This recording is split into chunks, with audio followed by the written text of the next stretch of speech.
NVN की बातचीत में आपका स्वागत है। आज मैं एक ऐसा प्रश्न करने जा रहा हूं जो कि आप लोगों को थोड़ा सा चाइल्डिश लग सकता है, और वो प्रश्न ये है कि परमाणु युद्ध या टैरिफ वार, इनमें से कौन सा ज्यादा खतरनाक है।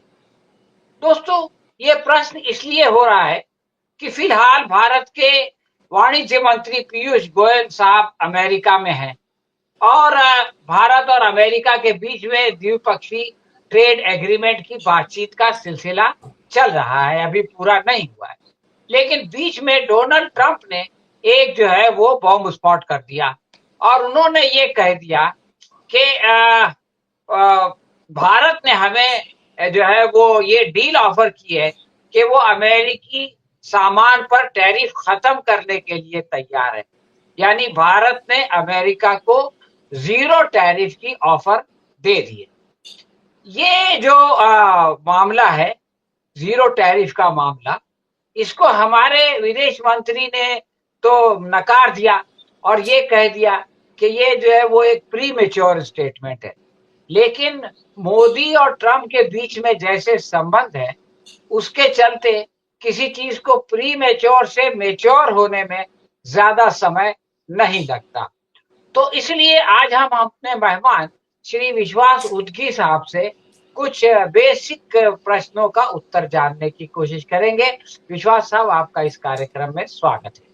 हम उनसे ये जानेंगे कि ये जीरो टैरिफ क्या है, इसका भारतीय इकोनॉमी यानी अर्थव्यवस्था पर क्या प्रभाव पड़ सकता है, हमारा बाजार, हमारे किसान, हमारे मजदूर और बाकी लोग जो है इससे कैसे प्रभावित होंगे, और हम उनसे आखिर में ये भी जानने की कोशिश करेंगे कि अगर अध्यक्ष ट्रंप जो है, राष्ट्रपति ट्रंप अगर भारत के हित चिंतक हैं, तो उन्होंने एप्पल को भारत में प्रोडक्शन बंद करने के लिए क्यों कहा। तो ये सारे प्रश्न है, और बातचीत के दौरान और भी कुछ नए प्रश्न हमारे सामने आ सकते हैं।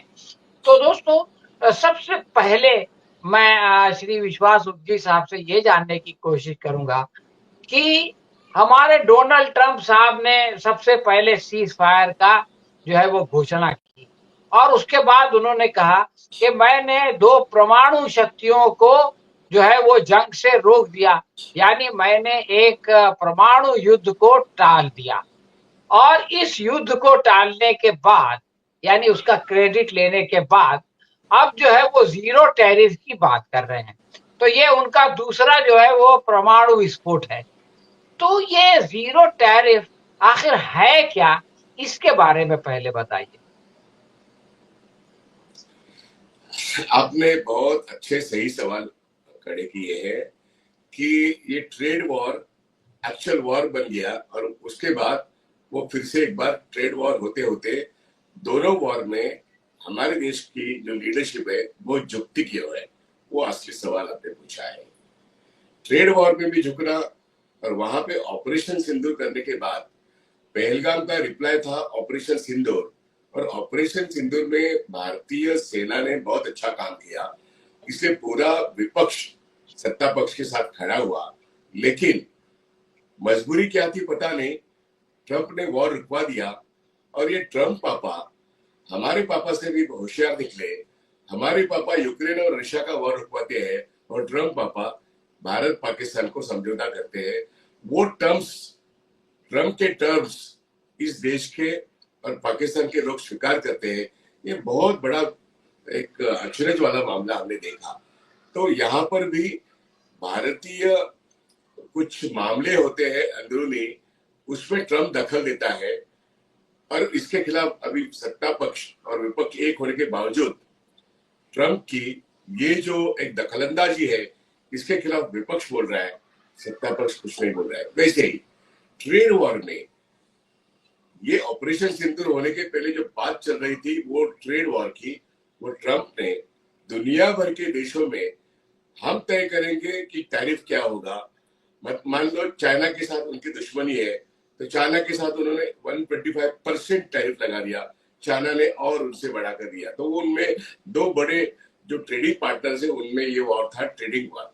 लेकिन भारत या यूरोपीय देश या अफ्रीकन और एशिया देश, इनके साथ भी अमेरिका का जो ट्रेडिंग ये जो है टर्म्स है, इसमें भी एक वॉर लाइक सिचुएशन ट्रंप ने खड़ी कर दी।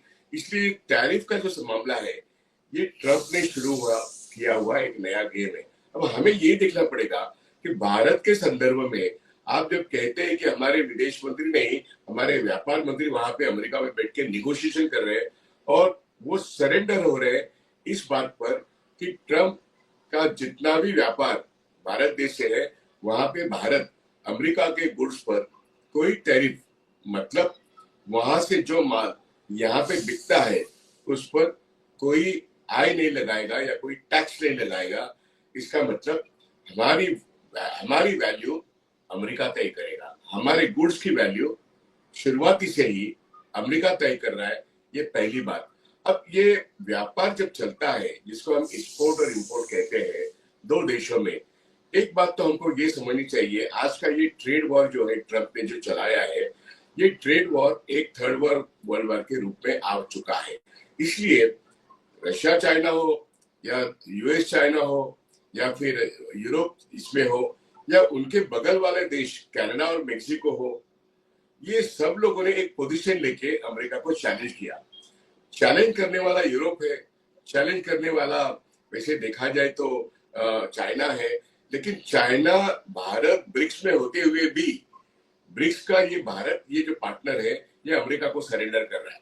मतलब ब्रिक्स देशों में भी बात ये चल रही है कि अफ्रीका हो, रशिया हो या चाइना हो, ये अमेरिका के टैरिफ वॉर को अपोज कर रहे हैं, वेयरएज हमारा देश ब्रिक्स में होते हुए भी अमेरिका से सरेंडर कर रहा है और वो भी बायलैटरल नेगोशिएट में। अब हमको ये सोचना पड़ेगा, ट्रम्प जो कहता है अमेरिका इज द फर्स्ट, हम यहाँ पे पैदा करेंगे और हमारे देश को संपन्न बनाएंगे, क्योंकि आज आप सोचिए आज के तारीख में अमेरिका में इतना बड़ा रिसेशन है, इतना बड़ा रिसेशन है कि उनकी इकोनॉमी को सुधारने के लिए उनके इलेक्शन के वक्त ट्रंप ने बाइडेन के खिलाफ नहीं, वो जो दूसरी जो मैडम थी उनके खिलाफ जो प्रचार चलाया कि हमारा यहाँ का मंदी हटाएंगे, यहाँ पे रोजगार अमेरिकन लोगों को देंगे, अमेरिका के उद्योगों को हम प्रोत्साहन देंगे, बढ़ावा देंगे और इससे मंदी हटेगी। मतलब उनका असली प्रॉब्लम क्या है अमेरिका का? वहां का रिसेशन,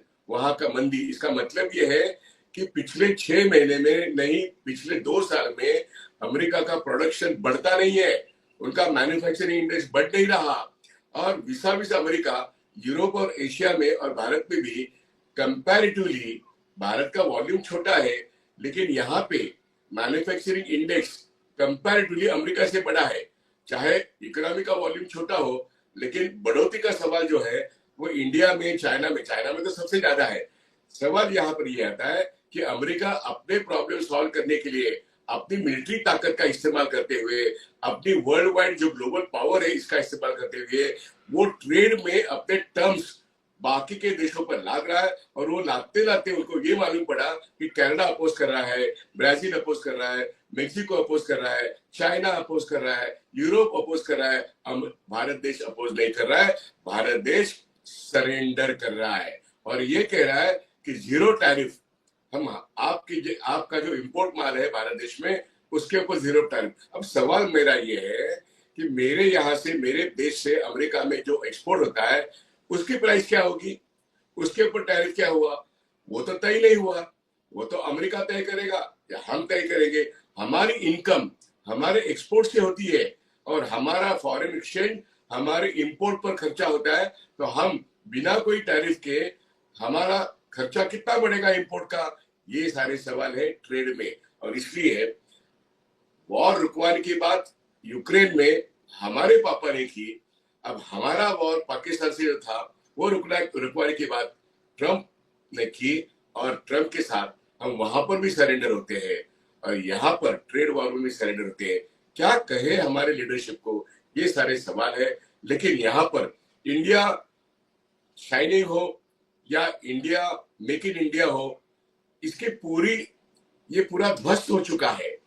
यहाँ पे छोटे उद्योग, मिडिल साइज के उद्योग खत्म होने के कगार पर है। उनको सपोर्ट बैंकों से चाहिए, उनको सपोर्ट गवर्नमेंट से चाहिए। ऐसे हालात में हमारा अगर कोई एसएमई, हमारा कोई एमएसएमई या हमारा कोई कारपोरेट एक्सपोर्ट करना चाहता है अमेरिका को, तो उसके लिए क्या टर्म्स है, और हमारा इंपोर्ट ऑलरेडी जीरो टैरिफ पर आ गया, तो इस देश की पूरी अर्थव्यवस्था में जहां तक उद्योग का सवाल है, हमारा मेक इन इंडिया भी क्या आगे बढ़ पाएगा, या हमारा मैन्युफैक्चरिंग क्या आगे बढ़ पाएगा। अमेरिका का मैन्युफैक्चरिंग दुरुस्त हो जाएगा, अमेरिका का रोजगार बढ़ जाएगा, अमेरिका की मंदी हट जाएगी, हमारे मंदी का क्या, हमारे मैन्युफैक्चरिंग का। इस सवाल का जवाब, हमारा जो ट्रेड पैक्ट हो रहा है अमेरिका के साथ, ये जीरो टैरिफ, इसको हम इस नजर से देखेंगे कि हमारे उद्योग को कोई फायदा नहीं। दूसरी बात, हमारे यहाँ के किसान, हमारे यहाँ के चाय, कॉफी, मसाले और एग्रीकल्चर प्रोडक्ट्स में बहुत बार हमारे गेहूं और चावल ये भी एक्सपोर्ट होते हैं। ये एक्सपोर्ट ओरिएंटेड क्यों है? क्योंकि इसमें हमारा देश सरप्लस प्रोड्यूस करता है। अगर हमारे एक्सपोर्ट को कोई बढ़ावा नहीं मिलता है और उनके सिर्फ इंपोर्ट पर जीरो टैरिफ है, तो फिर हमारा व्यापार अमेरिका के साथ बढ़ेगा या घटेगा। हमारा किसान जो आज इतना अच्छा पैदा करता है, उसकी कमाई खत्म हो सकती है। हमारा एप्पल आज एक्सपोर्ट हो सकता है, हमारे बहुत सारे fruits, particularly grapes, grape wine, ये एक्सपोर्ट ओरिएंटेड है, जैसे नासिक है, बहुत सारे भारत के एरिया है, कॉफी, ये सब चीजें, केरल का मसाला या महाराष्ट्र के भी मसाले और महाराष्ट्र का ग्रेप, ये एक्सपोर्ट होने वाली बातें हैं, तो इसके ऊपर असर होता है। तो मैं कहना चाहता हूं, भारत का उद्योग, भारत का किसान, इसकी आमदनी का ख्याल नहीं करते हुए जीरो टैरिफ की बात जब होती है, तो मेरी अर्थव्यवस्था आज जो मान लो आप 6.3% जीडीपी है, वो 6.8 से नीचे आके 6.3 हो गई, और आने के बाद वो 6.2 हो रही है। ये मेरे आंकड़े नहीं है, ये आईएमएफ के, वर्ल्ड बैंक के और भारत सरकार के आंकड़े हैं, ये रिजर्व बैंक ऑफ इंडिया के भी आंकड़े हैं। उन्होंने अपना खुद का एस्टिमेट कम करके बताया है, और वो शायद इसके नीचे भी जा सकता है, क्योंकि अंदर से हमारे स्मॉल एसएमईज और एसएमई ज्यादा प्रोड्यूस नहीं कर रहे हैं, उनका नॉन परफॉर्मिंग एसेट बैंकों का लोन चुकाने में वो सक्षम नहीं है। ऐसी हालात में ये जीरो टैरिफ वाला मामला जो अभी भी निगोशिएशन के तौर पर है, ये हमारे उद्योग को मारने वाला है, हमारे खेती को मारने वाला है। तो यहाँ की मंदी बढ़ जाएगी, यहाँ की बेरोजगारी बढ़ जाएगी, और यहाँ का एक्सपोर्ट खत्म होगा, यहाँ का इंपोर्ट होगा, हमारा कोई इनकम नहीं होगा। ये मेरा कहना है, और इसलिए Trump is dictating world wide, और उसका डिक्टेशन चाइना उड़ा देता है, बाकी सब देश, कनाडा हो, ब्राजील हो, उसके सारे नेबर्स उड़ा देते हैं। हम क्यों सरेंडर हो रहे हैं? ये मेरा सवाल है। विश्वास साहब, अभी आपने बताया, अभी आप किसानों का जिक्र कर रहे थे, ये बात सारी दुनिया जानती है कि अमेरिका में जो किसान है उनको बहुत बड़े पैमाने पे सब्सिडी मिलती है, इसलिए जी, उनका जो प्रोड्यूस है वो बहुत सस्ता होता है। अब भारत में किसानों को तो सब्सिडी मिलती नहीं, लेकिन ये कि अगर खाद पर सरकार सब्सिडी देना चाहती है या कीटनाशक उस पर जो है वो देना चाहती है, तो आईएमएफ की तरफ से आता है कि भाई आप ऐसा मत कीजिए। ले तो अगर ये हुआ कि हमारे किसान बगैर सब्सिडी के प्रोड्यूस करें, अमेरिका के किसान सब्सिडी के साथ प्रोड्यूस करें, तो डेफिनेटली उनका प्राइस कम हो जाएगा, और हम लोग जो टैरिफ लगा के उसको भारतीय प्राइस से ज्यादा करते थे ताकि वो यहाँ ना आए, वो जो हमारा एडवांटेज है वो खत्म हो जाएगा। तो भारत में अगर बाहर से सस्ता अनाज आने लगे तो हमारे किसान क्या करेंगे? यही एग्जैक्टली मैं कहना चाहता था कि हमारे किसान का प्रोड्यूस आज इस देश के लिए भी बनता है और विदेश के लिए भी बनता है। इसलिए मैंने चाय, मसाले, कॉफी, बहुत सारी चीजों का जिक्र भी किया है। अब ये किसान, इनको बेसिकली पिछले 10 साल के पहले जो सब्सिडी मिलती थी, जितना प्राइवेट सेक्टर के अंडर लोन मिलता था, वो पिछले 10-11 साल में वो कम हो गया है। बैंकों से हमारे किसान को मदद तो कोई मिलती नहीं। गवर्नमेंट ऑफ इंडिया का जितना भी सब्सिडी बजट के जरिए था, वो सारा अब जीरो लेवल पे आ रहा है। वो जीरो लेवल पे सब्सिडी आ रहा है और जीरो लेवल पे टैरिफ आ रहा है। तो हमारा एग्रीकल्चर प्रोड्यूस, इसको कोई बढ़ावा देने के लिए पिछले 50 साल में जो काम हुआ, वो काम अभी इस सरकार ने ठप किया है। बैंक अब नॉन परफॉर्मिंग एसेट जो छोटे किसानों का होता है, उनका कर्जा माफ नहीं कर रहे, उद्योगों का कर्जा माफ नहीं कर रहे छोटे।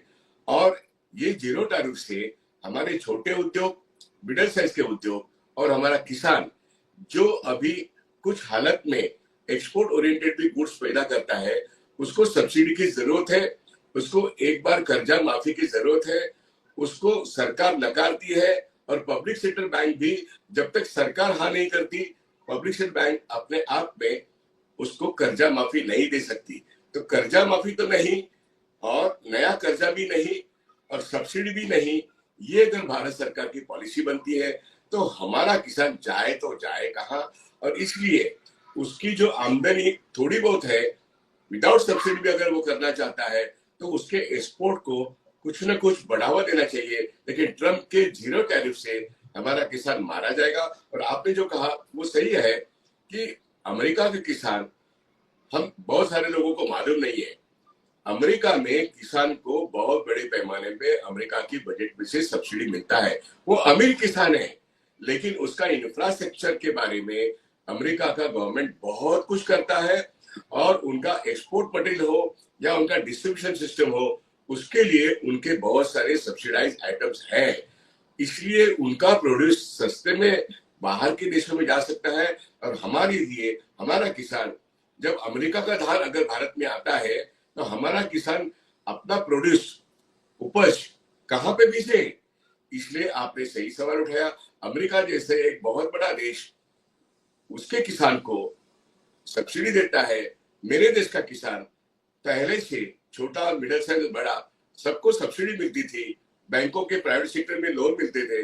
अब वो बंद होने की कगार पर है। इसलिए मेरे देश के किसान को, इस देश की आज के हालात ऐसे है कि हमारा जीडीपी, एक वक्त नंबर 1 जीडीपी का कंट्रीब्यूशन था एग्रीकल्चर, नंबर 2 का कंट्रीब्यूशन था इंडस्ट्री, नंबर 3 का कंट्रीब्यूशन था सर्विस सेक्टर। पिछले 25 साल में सर्विस सेक्टर का कंट्रीब्यूशन नंबर 1 है, फिर इंडस्ट्री मैन्युफैक्चरिंग सेक्टर का है, और थर्ड है एग्रीकल्चर का। अब वो एग्रीकल्चर सेक्टर दबा हुआ है, उसके कंट्रीब्यूशन पूरे जीडीपी में 8-9-10% भी नहीं है।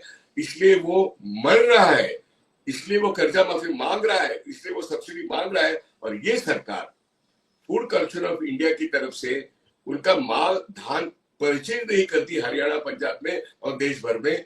इस तरीके से हमारे किसान की सब्सिडी खत्म करना, उसका धान नहीं लेना, और उसकी प्राइस मार्केट में ब्रोकर्स के जरिए गिरा के उसका माल सस्ता बनाना, और अमेरिका का माल जब आएगा तो मेरा किसान मर जाएगा। और तब मनरेगा की रकम, साल में 100 घंटे काम, ये आज जो मेरा किसान पैदा करता है, कुछ उसकी हालत ठीक भी है, वो किसानी छोड़ के किसान मजदूर बन जाएगा।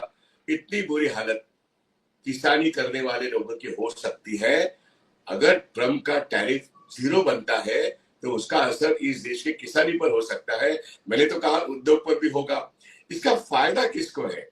मैं समझता हूँ इस देश में 0 टैरिफ से फायदा किसी को नहीं। ट्रम्प और मोदी की दोस्ती बहुत मशहूर है।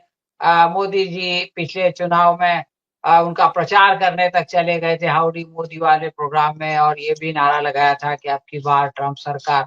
और उसके बाद अहमदाबाद में भी बुलाया, और वहां पर बुला करके नमस्ते ट्रम्प का बहुत बड़ा कार्यक्रम आयोजन हुआ। तो आम तौर से लोगों ने, जो उनके भक्तों ने ट्रम्प के जीतने के लिए हवन वगैरह भी किया। इसलिए ये बात समझी जाती है कि ट्रम्प और ये एक दूसरे के हित चिंतक हैं। लेकिन प्रश्न ये है कि क्या ट्रम्प जो है वो मोदी के साथ-साथ भारत के भी हित चिंतक हैं? क्योंकि अभी उसका उदाहरण सामने आया कि ट्रम्प ने एप्पल वालों से ये कहा कि वो भारत में अपना उत्पादन बंद कर दें, यहाँ पर प्रोडक्शन ना करें। सवाल ये है कि अमेरिका का बहुत सारा प्रोडक्शन चीन में होता है। तो ट्रम्प जो है वो चीन से तो ये नहीं कहते, या वो कंपनियां, जो अमेरिकी कंपनियां हैं जो चीन में सामान बनाती हैं, एप्पल जो चीन में का आईफोन जो चीन में बनता है, उससे ये तो नहीं कहते कि तुम जो है चीन में अपना प्रोडक्शन बंद करो। और भारत से कहते हैं कि भाई वो जो है भारत में प्रोडक्शन नहीं बंद करें। तो ये जो भेदभाव है कि जो आपका दोस्त है उसके देश में आप प्रोडक्शन बंद करा रहे हैं, और जो आपका दुश्मन है उसके बारे में आप कुछ नहीं बोलते।